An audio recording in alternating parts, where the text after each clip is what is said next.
Purvanchal expressway, Mayawati ji के समय में ग्रेटर नोएडा से बलिया तक गंगा एक्सप्रेसवे का वादा किया गया था। दावा कि केंद्र को प्रोजेक्ट भेजा, हरी झंडी आई नहीं। हम क्या करें, बनाना चाहते थे, बना ना सके। अब ये तो था मायावती जी के कार्यकाल की कहानी। अब अखिलेश जी की कहानी सुनते हैं। लखनऊ से आजमगढ़ बलिया एक्सप्रेसवे बनाना चाह रहे थे। 19,000 करोड़ अनुमानित लागत थी इसकी।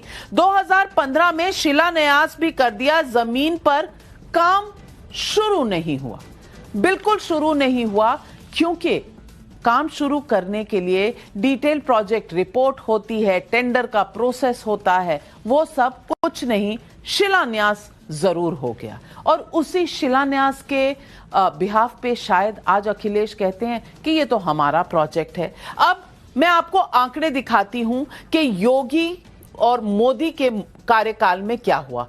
टेंडर प्रक्रिया दोबारा की गई, यानी कि जो टेंडर फ्लोट हुए थे अखिलेश यादव के समय, उन्हें रद्द करके नई टेंडर किए।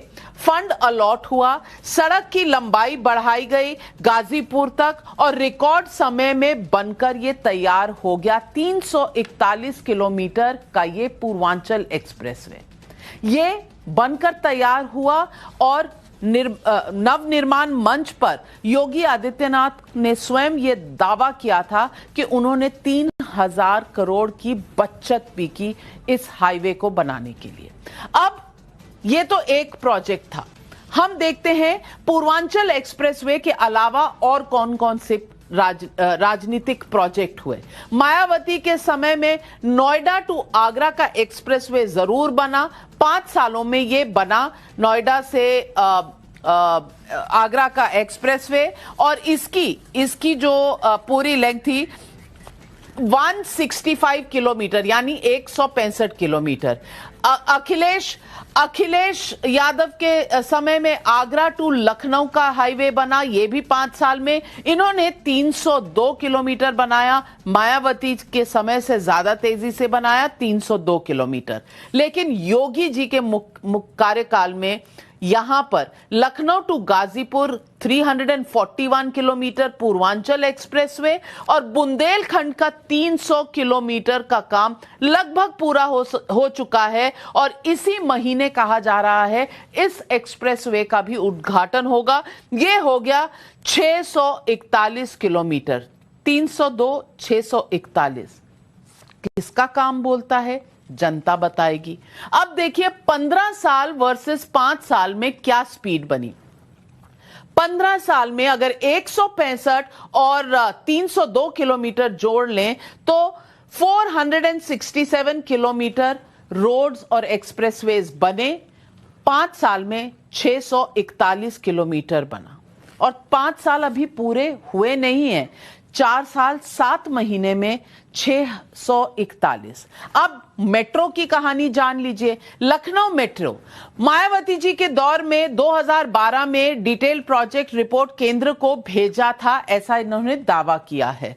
अब क्या हुआ, अखिलेश यादव जी ने परियोजना की शुरुआत की 2013 में, लखनऊ मेट्रो की 2017 में 2 मेट्रो स्टेशन के बीच में ही उद्घाटन कर दिया। लाइन नहीं बनी, एक स्टेशन दूसरा स्टेशन, इसके बीच का उद्घाटन हो गया। तो चलो वाह वाह, काम बोलता है। अब योगी आदित्यनाथ जब से मुख्यमंत्री बने हैं तब लखनऊ मेट्रो 23 किलोमीटर लंबा मेट्रो प्रोजेक्ट पूरा हो चुका है। पिछले हफ्ते इसका उद्घाटन भी हुआ और लखनऊ मेट्रो फुल फ्लेज्ड उद्घाटन पिछले हफ्ते इसका हुआ।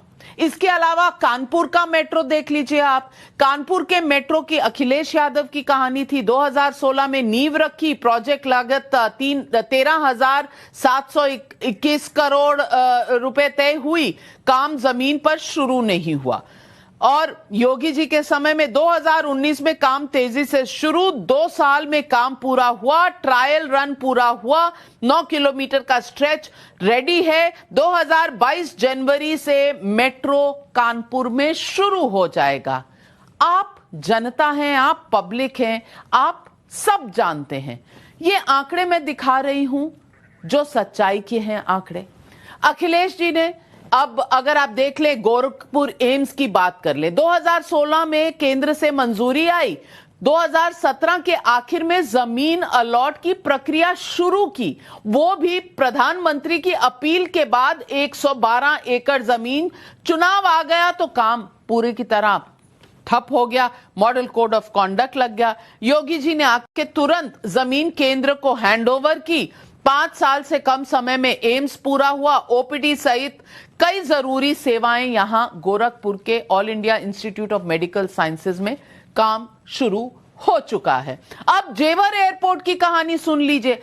मायावती जी का ड्रीम प्रोजेक्ट था, 2002 में ड्रीम प्रोजेक्ट बताया इसे, 2004 से 9 में केंद्र को प्रपोजल भेजा, केंद्र से मंजूरी नहीं मिलने का आरोप लगाया मायावती जी ने। अब 2004 से 2009 किसकी सरकार थी, हम डिबेट में अभी पूछ लेंगे। और 2004 से 9 में अगर कुछ नहीं हुआ तो क्यों नहीं हुआ, और अगर अखिलेश जी के समय में देखें तो 2012 में इन्होंने प्लान को रद्द किया, आगरा या मथुरा में नया एयरपोर्ट बनाएंगे ऐसा घोषणा इन्होंने किया, और उसके बाद 2016 में लौटकर जेवर की तरफ आए और कहा नया प्रपोजल बनाते हैं जेवर के लिए।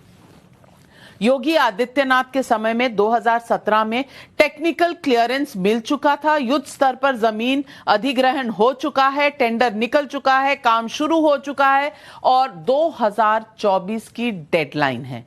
2024 का महत्व मैं तो समझ रही हूं, आप भी समझ ही गए होंगे क्योंकि आप पब्लिक हैं। ये कहानियां हैं इन 5 प्रोजेक्ट्स की जो बनी थी और जिसके ऊपर आज इतनी राजनीति हो रही है।